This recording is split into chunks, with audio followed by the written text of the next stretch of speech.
Here is a Trane XL 1100 natural gas heat electric cooling package unit from, I can barely say it, natural gas.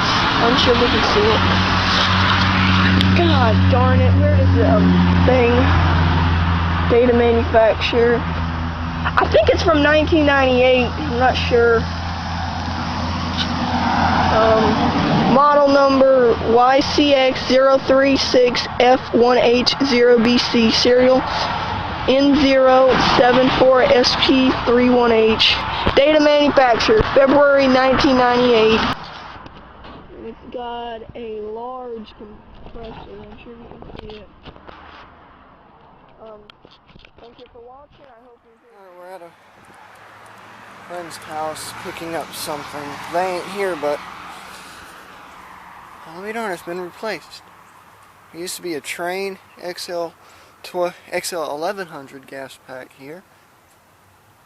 And this has got to be the worst install of a gas pack I've ever seen. Check out that gas line.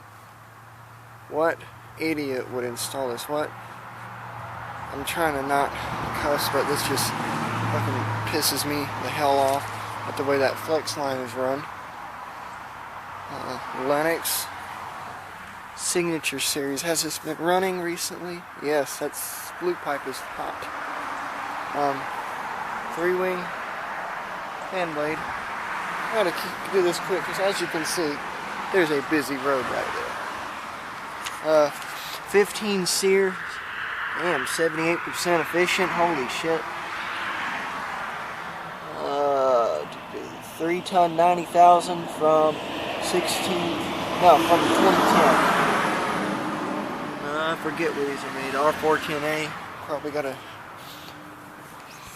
what kind of compressor does it have? And it's in a damn sound blanket, but oh no, it's right there. Copeland scroll, and I smell natural gas. That is not good. Oh, that's real strong. That gas line is against code, and that electrical is against code. If I find out the installer, I want to file a complaint because the damn gas line there is illegal as could be. I mean, holy shit, that's illegal. Anyways. Oh, and the flashing's not caulked. Dumbasses, I'm getting away from here. It smells like natural gas. It doesn't surprise me.